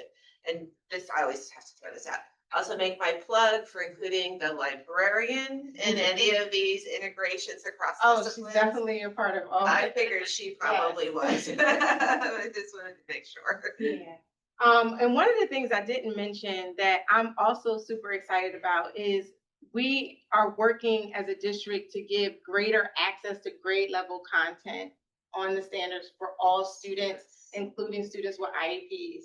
And I was just in a formal observation last week, and they were working on idioms and figurative language, and to see the scholars in class engaged, bringing their funds of knowledge into the classroom was super exciting. And knowing that, when they encounter that on an assessment, they're going to be able to be successful, right? And if they're not in the room, then they may miss that information. So we are super excited about that as well. I love to hear that. And I think there's also learning you can get from kids who think differently. Right. Too. They have a different approach of way of seeing things. They can bring a unique perspective, unique things that everybody else in the class haven't really seen that way before. Right. Yeah. So I really appreciate that. And I feel like that's the power of the math routines as well. Yeah. Yeah. Thank you, Ms. Long. Ms. Blitzstein. That just segues right into, I'm like sitting on my hands because I'm so excited about some of the things that you said. That math facts are here. And I know that they need to be deeply engaged in higher order thinking, but they need math facts so badly in order to do any of those other things. And so I actually was wondering if we have ever used first in math as a district. Okay. And does it still exist? Is it something that like anything like that when I was in the classroom? Nurse Math still exists. This is a curriculum-based program. Right now, to practice our fluency for our elementary students, we have reflex program. Okay. So it's recommended for grades 2 through 5. It also has fractions built on it. We have scholars in kindergarten using it at first grade because you're ready. Awesome. And is it as like gamey and competitive? It's very kid engagement. It is fabulous. The reports you get on it are like amazing. Perfect. I just wanted to ask because I got so excited when I see math facts and having math routines that help build that foundation so that they can do. I just want to say one thing that really is like ringing in my ears is this concept of deprivatizing our practice as teachers and like as a former classroom teacher and a teacher coach and lifelong educator, I just think that that is such a recipe for success, and being open in our classrooms to receive visitors and to open yourself up, you know, for feedback as well. Listen, I sit back on our PD days. They're often, I'm not the only one on the stage, right? Like our teachers bring a level of expertise and we really try to tap into it. And we love doing workshops and we love having them learn from each other and share, you know, good research and things that they're finding. It's really an exciting time. Thank you very much. I just wrote down a bunch of things. Really sound exciting. Thank you. Other board comments and questions? Mr. Schultz. I have a question that is more general, so I'm not necessarily asking you specifically. It's about our targets, the targets. Learning targets or what? Oh, The district targets? Okay. for next year. And for actually first, is the district target the school, it's the school target for our districts, correct? Is that, this is specific to Glenn's side? Correct. Yes. At first I want to +1 on a suggestion that having the targets that were presented last year on this slide, so we can celebrate when we hit our target and also just acknowledge when we haven't hit our target. I think that is actually really important for this process.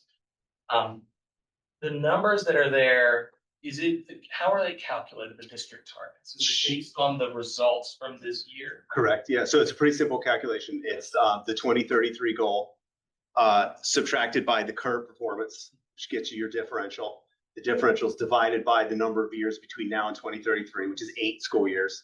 And then that number is added on to the current performance. Okay. And so that's how that makes sense with an asterisk that, you know, I'm looking at the cohorts and I see our targets from last year and the fact that the 3rd grade PSSA math score 60, that cohort is what led into the 68% for 4th grade.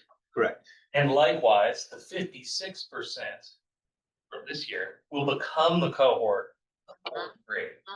And so jumping from 56% to 69% may be a larger lift. And it just occurs to me that if our goal is to set achievable goals, A, we want to do that. And also B, we want to make sure we are, I guess the flip side is for 3rd grade that we don't have necessarily past cohort data, although maybe we can estimate some 2nd grade results. But you know, we dropped our target for ELA for the previous one for Glenn side specifically pretty significantly. Last year the target was 73%, and then this year this might be down to 40%. So if our targets are shifting in that way, I'm not sure if it's effectively building us up in the direction we want to go on the one hand, and then secondarily, I'm not sure it is reflecting what our actual growth goals year over year for a cohort might be. So it's just feedback for consideration as a thing. Well, I also think you're bringing up an important distinction, which is that the district target is in effect a cohort for the end of this year, right? The objective is for that group of students to achieve that number, which puts them on track to achieve the goal of 2033. If that makes it's a tracking of their growth toward that ultimate goal. So I think, because I'm hearing what people are saying about seeing past data, I think there might be a better way to represent the data that can show both year over year, but also cohort tracked goals over time. So we can see that sort of cohort based growth over time might be a better representation of what we're trying to look at. Thank you for hearing me out, and it is not a critique of, it's just food for our thoughts. Thank you.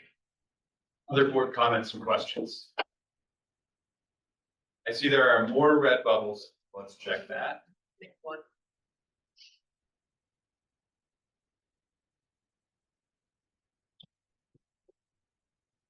Ms.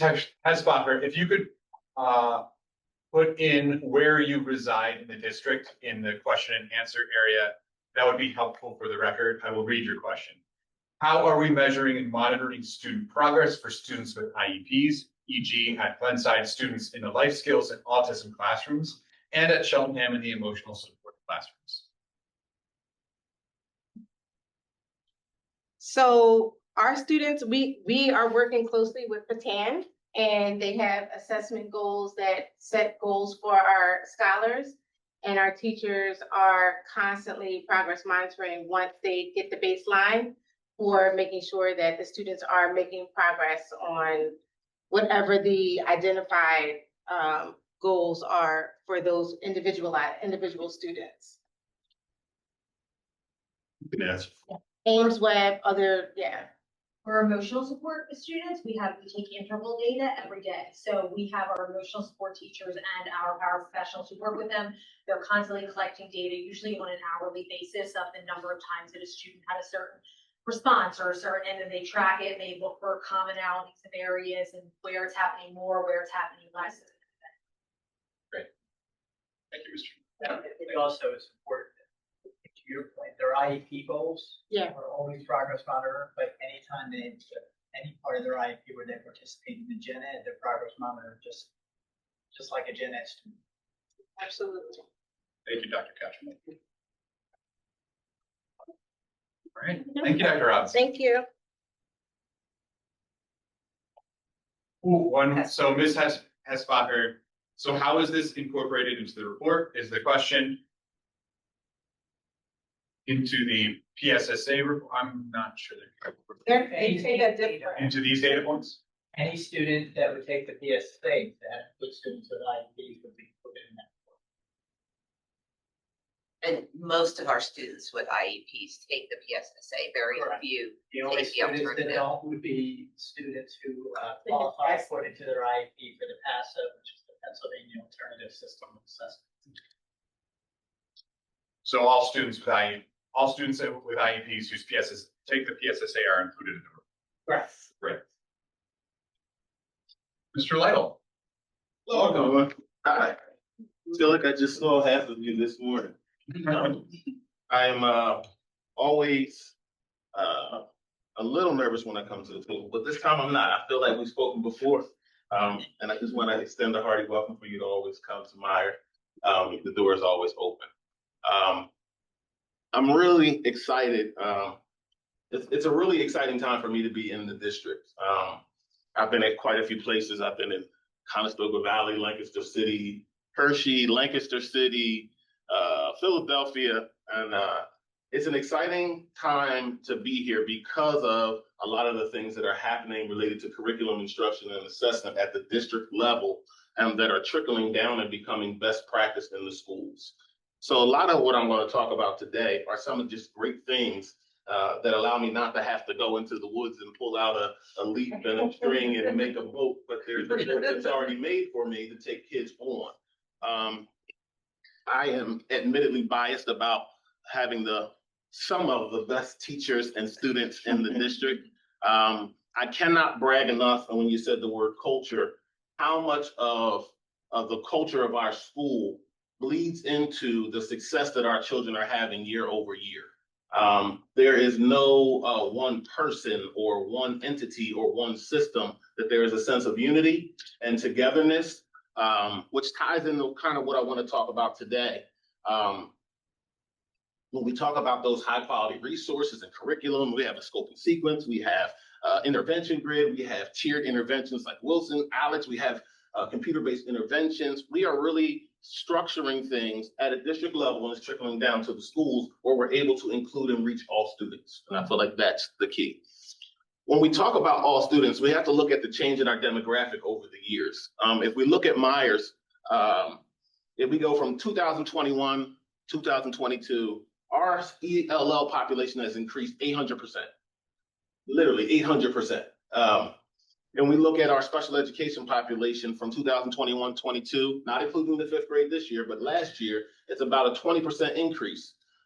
So when we talk about inclusion, we're not just talking, we're talking about many more subgroups that we need to include in the pot. And how are we reaching them on all aspects of social, emotional, behavioral, and academic?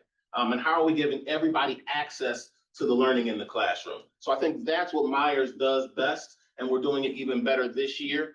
because of the resources, the systems, and the collaboration that's happening at a district level that's trickling down to the teacher level. We're what are we, the Myers-Briggs train, and we're chugging along. We are at or near our stated goals for the preceding year. We are continuing to be above the state average. And I think part of that is because of the collaboration and the collaboration culture. So I gave a couple of those non-test related, Dr. Pimentel, non-data academic score related changes that we are looking at as to how to impact learning at Myers. And if we're really going to impact, if I look at our special education population, now it's approximately maybe a little under about 8%. And if we look at our, we're about 8% for SPED. I'm sorry, let me pause. Our ELL enrollment is about 8%, maybe 7%. And then our SPED enrollment is about a little over 20%, little, 19, 20%. That is a large swath of students that we need to engage to make sure that they have access to the learning. So I want to talk a little bit about how we're doing that. We have an emphasis on small group instruction, and I think that we have structured areas of collaboration and collective ownership. There are no, to use Dr. Scribben's words, silos. And the way that teachers are able to utilize the time that's provided to them and to utilize the resources related to curriculum, related to scheduling, not overlapping schedules, small group instruction, even to down to how the schedule is structured, all align well to allow us to meet the varied levels of kids. As you might imagine, when we look at some of our student subgroups,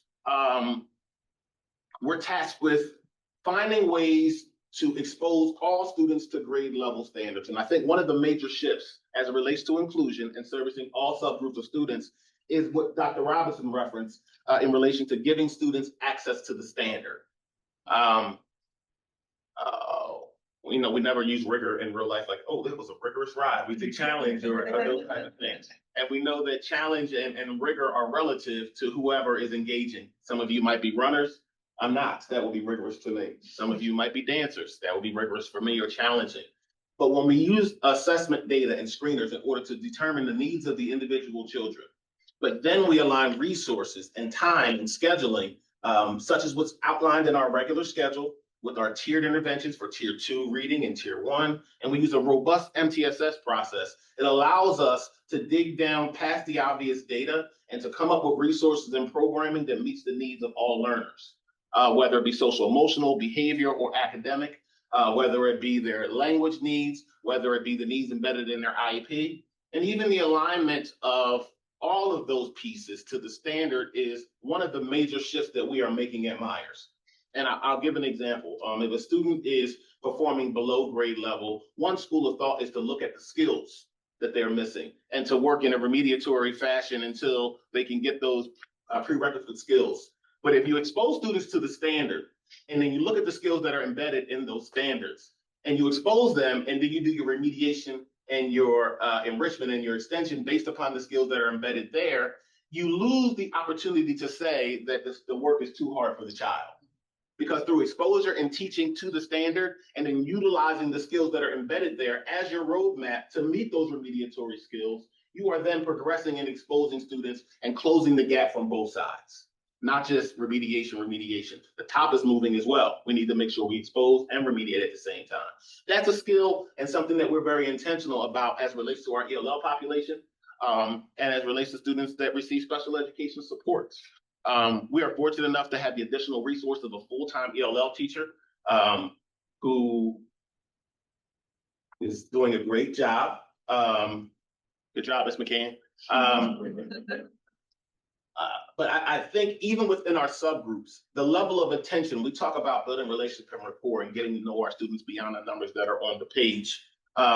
We can go within our subgroups to more subgroups. Every child that receives ELL supports is not the same. They don't need the same thing. How are we utilizing our resources, our scheduling, our time, our personnel in order to work collectively to meet the needs of those individual students. That's how we're able to, since 21, 22, not that we're doing like an awesome job. I don't think that at all. I think we're doing okay, all right? But as the population changes and we're looking at the student down to that micro level, we're able to help each student move regardless of their subgroup, regardless of whether they need extension or whether they need remediation. And these two subgroups are an example of that. You can go to the next slide. We talked about a lot of things here. The MTSS is a huge part of that. Kudos to Ms. Keenan, our office counselor, Siegel. I really love the structure of our MTSS process, and I don't think it's unique to Myers in any way. There is such a collaborative spirit and experience in the room where the table is absolutely a circle, and we're able to focus, again, on the data that we now have in a system that we get access to see what tier interventions are there. So that might seem like something simple, like, oh, we have the data, but having those tier 1 checklists to see what things were put into place by a teacher at the tier 1 level over an extended period of time and looking at their effectiveness lends itself greatly to how we will support that child at a tier 2 or a tier 3 level, and then what resources we have tried that were successful or not. So that MTSS process allows us to look at the child as a whole, historically, how they're doing now, and to help move all students towards our desired outcomes. Scheduling is one of the challenging things. With the adoption of 5th grade, with the splitting of the WIN period into math and reading, with the inclusion of band and strings, with the inclusion of a 5th special like STEM, and then OTPT speech, it becomes a bit of a jigsaw puzzle, but my team is really good that we don't have kids missing exposure to those on-level standards, and we're not eliminating a small group instruction here at the sake of a small group instruction there. We're able to schedule them so that we're building upon what each other is doing, not canceling out what each other is doing. And I think that's another reason through that communication and collaboration, we're seeing a lot of success. We're moving in that direction. And then I put at the bottom that pacing guide and the curriculum, kudos to the Office of Education. It really, the tools that are coming out of that office are really helpful to teachers. They give them a barometer. I have some of the best, most experienced teachers. It's like I'm coaching Michael Jordan, but coaching Michael Jordan can be a problem as well. Just to be clear. If you know everything and you can do everything, you can't hear anything. But I think the way that we have structured time for collaboration, the shared ownership of all students, the shared vision that students and their success is our barometer, all lead us into the right direction where we're utilizing the resources and materials that we have and our scheduling, both physical and material resources, to all go in the same direction to reach all learners. You can go to the next slide. So we talked about some of our root causes of our SPED and ELL enrollment increasing. There's a great shift here. And I know IEP stands for Individualized Education Program. We get it. There's individualization there. But I love the way that we are making sure that everything we do is standard aligned. So I'm really excited for that work and lining schedules of special education, students receiving those supports in order to engage with content, to still engage with that science, to still engage with that social studies, to still engage with the content with their peers, and the creative ways in which teachers are coming up with stations, small groups, to allow students to apply, not just to listen and be hearers, but doers. It's in the book. All right. Clearly defined collaborative roles for SPED and Gen Ed. This is very important. The clearly defined roles, and I don't mean that to separate, but teachers, one of the things we found was when we went to have a shared ownership, we needed to clarify who's teaching what, and how are we going to work together to teach the same thing across classrooms so that there's no divide. I'm learning this here and I'm learning this here. How can we align our efforts, our resources? How can we adapt, modify? How can we scaffold? And I think creating opportunities for ELL and SPED and reading specialists and math specialists to all come together is what's breaking down the walls. There's no different language in each room. Everyone knows the child, everyone's speaking the same language, everyone knows the child's goals, everyone knows the improved resources that we can use, which allow us to move in that direction. And then that MTSS process has been very helpful in helping us identify students and put interventions in place before we automatically jump to evaluating a student for special education. special education supports. So our vision is we want to make sure that we're teaching at every grade level. We want to make sure that we're teaching in a manner that exposes students to on grade level standards in a meaningful way and also addresses their deficit skills through meaningful interventions, scheduling, parent communication, just a well-oiled machine. We always teach with engagement at our core. Dr. Robinson and Ms. Jadot referenced what a classroom sounds like. And I'm really excited about the way that we're moving as relates to intellectual engagement as a staff. The walkthroughs, the visiting classrooms, the dialogue as administrators, coming up with concrete examples of what these things we expect students and teachers to do looks like and sounds like, has been very helpful in materializing those things for teachers and giving them something concrete. I'm seeing a lot of freedom in classrooms. I'm seeing a lot of student voice in classrooms. I'm seeing students willing to take risk and to try and to fail. So those are some of the things that, as we focus on engagement, we are seeing. And just that child-centered community where there's a mutual respect. That we always say, keep the main, that's not mine, Cubby said that. The main thing is to keep the main thing the main thing. So we always come back to that when we're dealing with people with such great skill level to get us all in the room and not all trying to hold the torch at one time. I feel like that is something that is baked into the fabric of Myers. So our goal is through the implementation of collaborative planning, systematic small group instruction, PBIS, MTSS. We want to continue to increase our PSSA scores in grades 3 through 5 in ELA by that 3%. I have no doubt that we'll be moving in that direction. I feel the fifth graders in the building when I go home at night to go to sleep. I feel like I have some extra kids in the building. But they are lovely. And we got a great team that came over from EP and they are now Myers strong.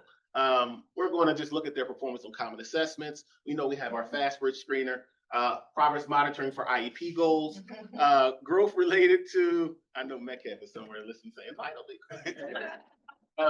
Growth as it relates to the iReady diagnostic, which all SPED students receiving SPED supports utilize teacher observation. And then there's some tools for students that are receiving ELL support, such as Lexia, which is a great program that teaches phonics and phonemic awareness, and that does have some great progress monitoring along the way. And I think that's one of the keys that you guys said was that progress monitoring, not waiting for that unit assessment or waiting for that benchmark or whatever it might be. And we're going to see growth. Like I said, it's a very exciting time for me as an instructional leader to have the tools, the resources, the people I can call and ask to help guide me as I work with our teachers. And I'm excited about our inclusive practices in our school and how we're reaching all learners. What was the time? 15. Or I want to see it, but okay. Board comments and questions. Ms. Blitzstein.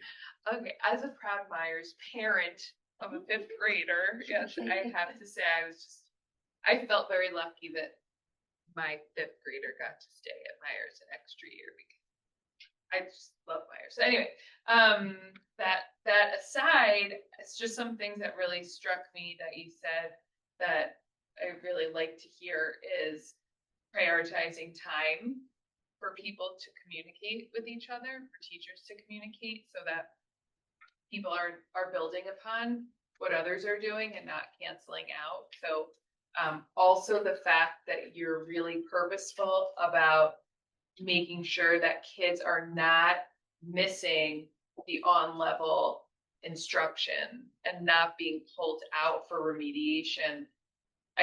As somebody who currently works in schools, I go in with an enrichment project-based learning program, and so many kids are pulled out during that time, and it feels like such a loss for them to miss out on this opportunity that everybody else is getting.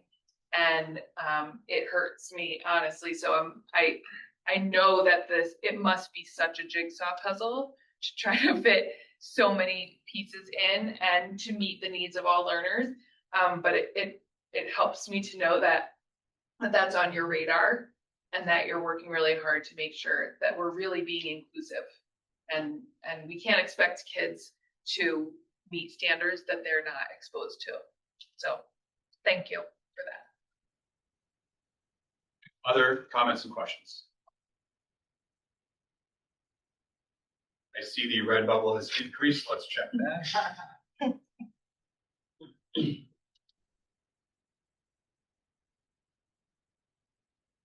Oh, it's the same. Okay, I was wrong. Thank you, Mr. Lytle. Thank you. Before jumping into Wincoat, I have to make one correction, which I had spooled up earlier, but then we got distracted in our conversation, which is the Glenside math data as originally presented was off by some percentage points. So that is updated. Great. Is correct. Thank you. Like. Mr. Taylor. I know you do. Good evening. Good evening, welcome. Yeah, good to be here. So it will come as no surprise to you that two men have greatly influenced my life. Fred Rogers and my grandfather. Fred Rogers often says that in times of stress, which we are collectively in one, and I don't want to ignore the elephant in the middle of the room, but the best thing we can do for each other is to listen with our ears and our hearts. And be assured that our questions are just as important as our answers. So as I prepared this presentation, I've asked lots of questions of myself as an instructional leader, lots of questions about my data, lots of questions about my staff, and how we're collectively moving forward. My grandfather also said, the first thing he said every time he saw us was, tell me something good.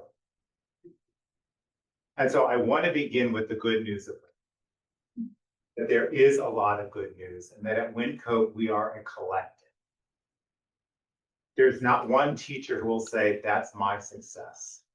It's our collective success. There's no doubt that there is a sense of family at Wincoat, sometimes dysfunctional, but nonetheless a family.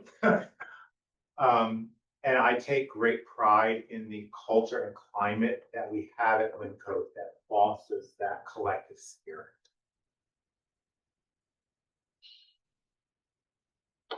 Our math data this year, we're going to begin with math instead of reading, because our reading tells a very different story.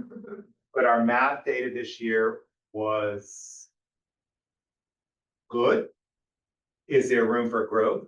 Yes. Is there room for growth in all of our data presentations tonight? Yes.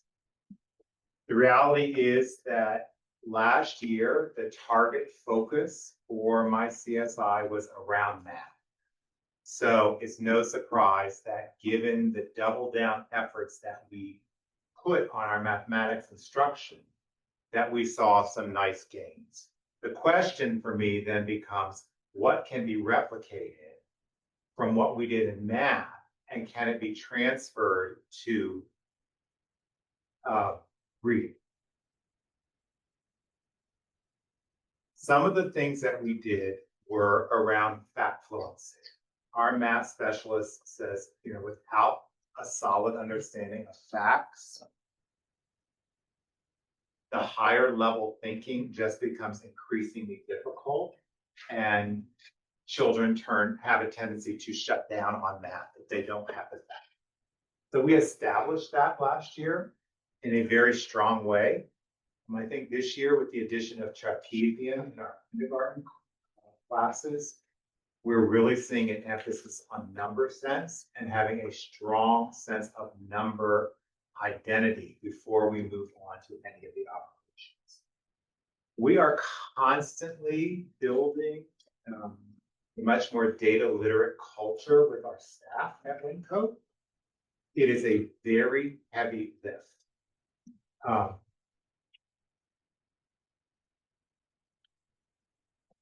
I'm working very hard to transfer the ownership of the data from me to us And that is also a very heavy lift and doesn't happen overnight. I've been taking a data course this fall through SAS. And a constant theme with administrators from across the Commonwealth who are in this is around the ownership of data, letting it be collected rather than. We are using building a climate and culture where small group instruction is important and is the primary vehicle for teaching.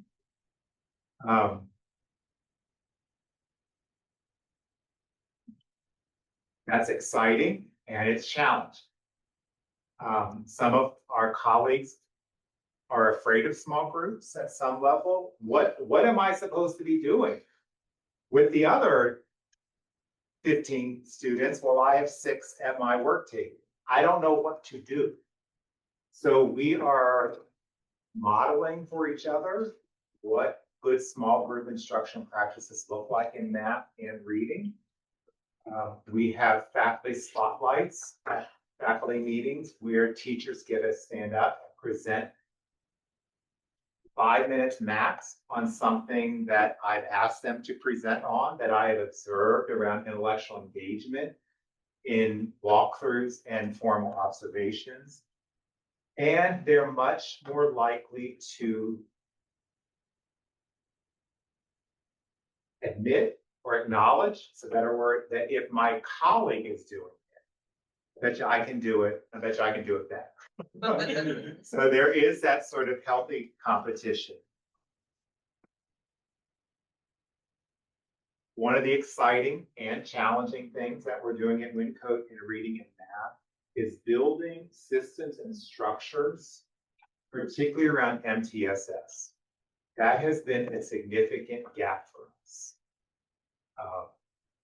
And I'm going to say publicly 1,000 times thank you to Dr. Russell, who is taking the lead on that, who is bringing the wealth of her experience in all of our other buildings and the best practices being used in the other buildings and bringing that to bear and bringing that to light at Wink. It has already changed the climate and culture of our MTSS meetings because there is this idea of shared ownership and the idea that we have all that we need right at that table at that moment to address whatever challenges are. Our MTSS plan is also enabling us to think much more specifically about goal-oriented instruction for students in small groups. Why are you doing what you're doing for that student in a small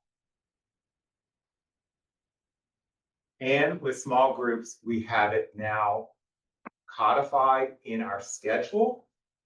This is when small group instruction will be happening in your rooms, which allows for an accountability measure that when I go in for a walkthrough, if there's no small group instruction happening, there is going to be a conversation about it, since it is built.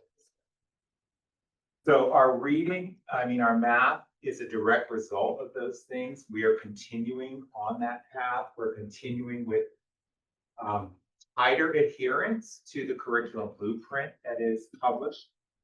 That's another great accountability measure so that I can go online and say, you should generally be in this place plus or minus a couple days. But if I look at the plan and see you're still doing basic addition when you should be multiplying fractions, that's another conversation. So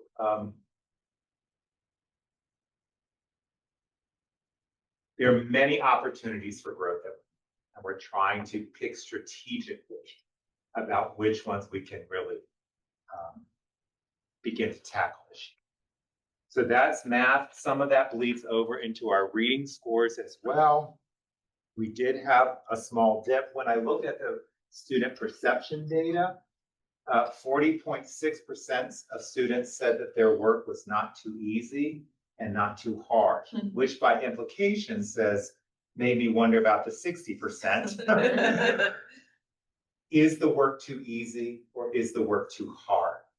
Therefore, how are we appropriately differentiating, enriching, scaffolding instruction so that all students can measure success, particularly in small group instruction?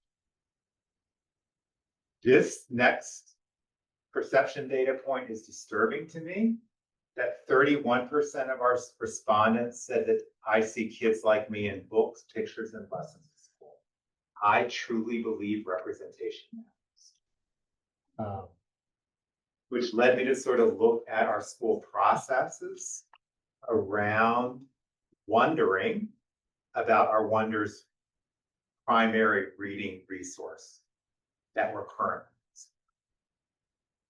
Which is a great question to begin asking as we're in the curriculum cycle, to look at other primary reading materials, particularly around diversity and representation.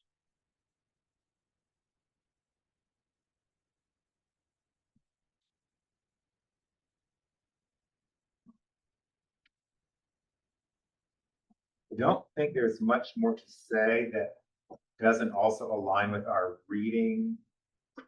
This year, our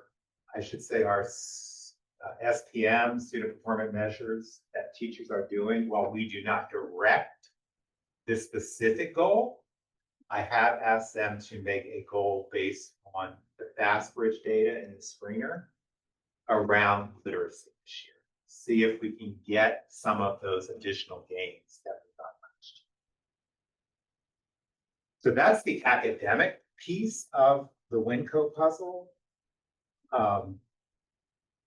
And you'll see in just a minute that my CSI plan is very, very narrow and very targeted and very specific around PBIS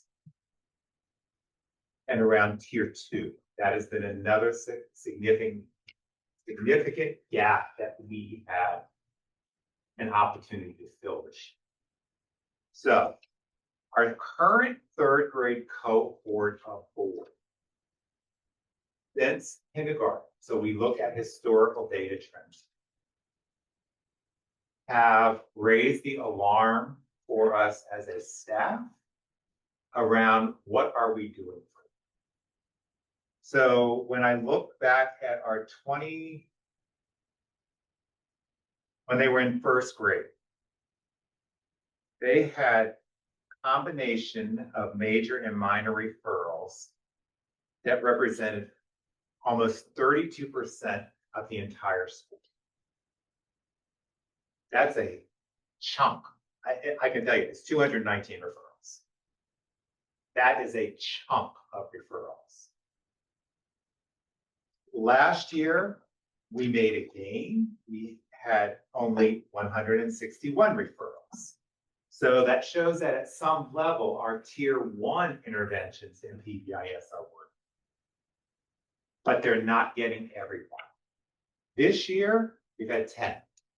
Granted, you haven't been here very long, but there's maturity happening. There's a comfort of being in the building, and there are structures and systems being put into place to address. This all stemmed out of the perception data that they do not feel that the para-educators who support at recess are treating them fairly. So with that, I wanted to really honor the perception data of 2 years ago that said students don't feel like their voice matters. So I wanted to honor the student voice here and say, I hear you. And what are we doing about that? We are really doing some intentional training this year with our para-educator staff around how to de-escalate situations and build relationships. You know, Bakari Sellers in his memoir, Vanishing Country, talks about the importance of being seen. These boys, particularly our Black and brown boys, do not feel seen by the recess aides. We brought in Playworks. We're using Playworks to help build those relationships. I love that we've hired some males to be part of our recess staff. And I love that we've hired 2 Black men to be part of our recess staff who engage in a different way, and the kids are able, representation matters, right? The kids are able to, the young students are able to see themselves in an older version. So all that is to say that we are building our tier 2 intervention supports for PBIS. We're building our MTS system. Which alphabet soup was I on? MTSS. Building our MTSS systems to address tier 2 issues. So with those supports being built and being put into place, we're hoping to see a decrease in the number of referrals in our 3rd grade boys and an increase on the perception data survey at the end of the year that they are feeling valued, seen. And it's interesting how it aligned with the perception data of our paraprofessional staff, that they felt that their morale was very low. And so when pushed a little bit about that, it's also an issue of being seen for them. And so by being intentional about planning trainings for them, having meetings where they can share their concerns with administration and get a response, a timely response, all that matters. All that matters to the climate and culture, which eventually is going to impact the student achievement data, which will then lead to our next celebration as well as our next challenge. So that's the WinCode story, and I'm sticking with it. Senator. Mr. Taylor, there is never a time that you get up to speed that I'm not pushing back to yours. Thank you. You're welcome. To Ms. Robinson, to Mr. Lytle, to Ms. Janan. And I'm sorry, Dr. Robinson, I'm sorry. She would tell me off on my way home. Like, you didn't call me doctor. I'm like, yes, I know I didn't. Dr. Robinson. This is probably my last official meeting with you all, because my term is ending on the school board. It has been an honor. I remember when we weren't doing this kind of work. And while the numbers are important, for me, the work is more important. And recognizing where our students are, because there's always going to be ebbs and flows in education. And so for me, it's really about seeing how you all have leaned in and are meeting students where they are and making those changes, challenging our kids to learn. And we're getting there. I just wanted to say thank you. It has been an honor. It has been my pleasure. When I first joined the board, I had many people who said to me, it's a thankless job, and it has not. I have learned so much. I have, through all the challenges, I am adding to my resume, by the way, a crisis manager. I have seen this group of principals lead through some of the most challenging times that no one could have ever expected that we would be, and still stay committed to keeping the main thing on the main thing. And I appreciate you, and I commend you, And I'm thankful to all of you, even after I'm gone, that this work will continue with all of our groups. So I just wanted to say that. Other board comments and questions? Ms. Blitzky. Thank you for that presentation, and I appreciate the targeted nature of this because I feel like when there is a significant standout issue, I'm really curious to see how this actually impacts the numbers next year, since these are third graders that we'll be taking. Anyway, I had a principal many years ago whose famous line was, "What are you doing and why are you doing it?" Always, she had walked on her heels through the hallways. We all heard it coming. We were like, okay, I hope everybody knows how to answer that question, because she would come up to the kids and say, "So what are you doing? Why are you doing it?" And that's like the bottom line, is for our teachers to feel that sense of purpose and an understanding of content and small group instruction and how powerful that practice is. And you're individualizing education when you're doing that. Our kids are having their needs met. So I just appreciate the connections between all those pieces that you mentioned and this goal as well. And it's interesting, we talk about differentiation for our learners. And as an instructional leader, what I am coming to see and understand is that I have to differentiate my leadership for the teacher.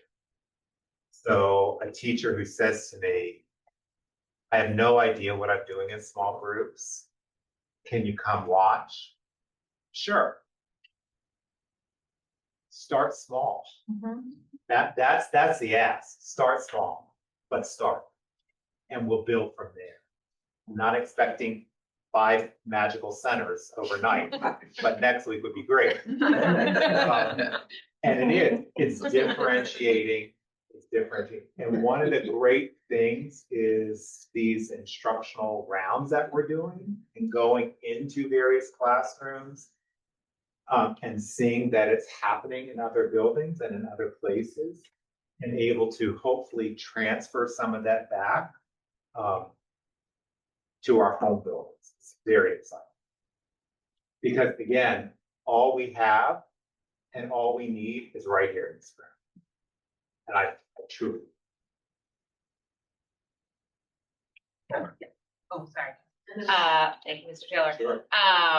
Continuing a little bit, like this, seeing like something so specific is super, I think, exciting. And what I kept thinking, is while it is based on the needs of this particular cohort, some of these changes, working with Playworks and having 2 new Black, this is 2 new Black staff members added for those pairs, and the pairs getting, those de-escalation techniques and the other training, is that it's not just going to affect that, it's going to affect the whole school. And that's exciting. And we know how important recess and that time for our kids is outside when they're getting to, run off the energy, so to speak. And so to improve that for those kids in particular will have, a huge impact, but it'll, one that's super exciting. Thank you for That I think is the drilling down. ultimate unstated goal. Yeah, absolutely. Yeah. Other board comments and questions?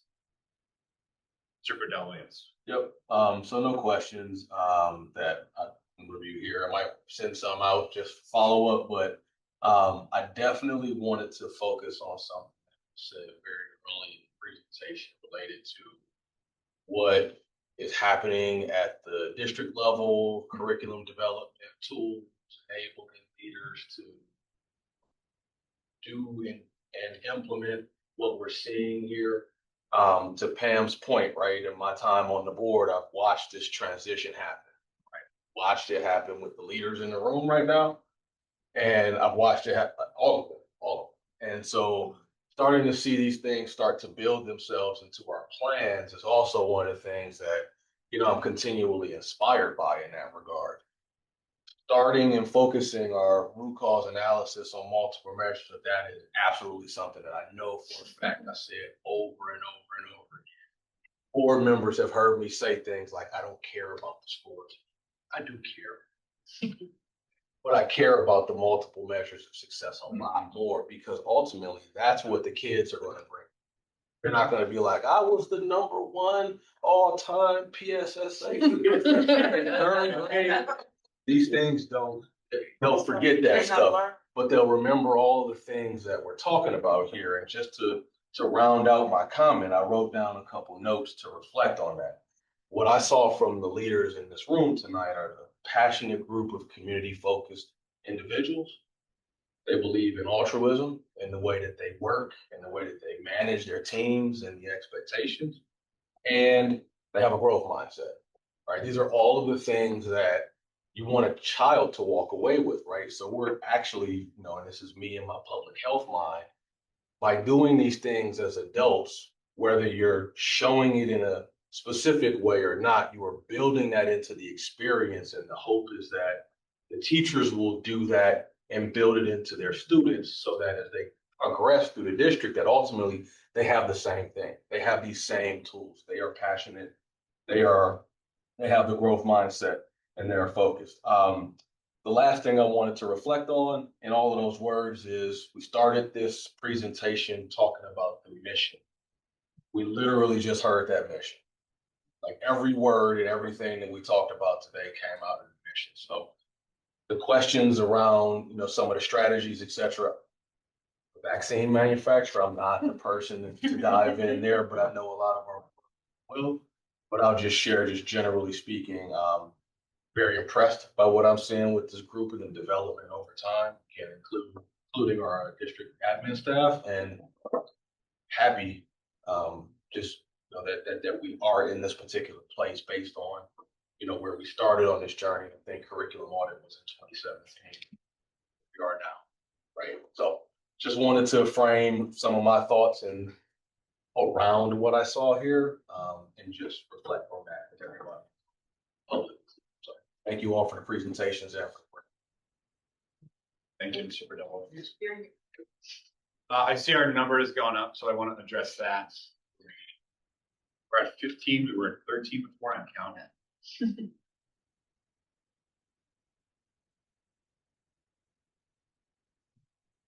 From Ms. Rodwell Green, thank you, Mr. Taylor, for your honesty and thoughtful approach, as always. To all of the principals, thank you for all you do.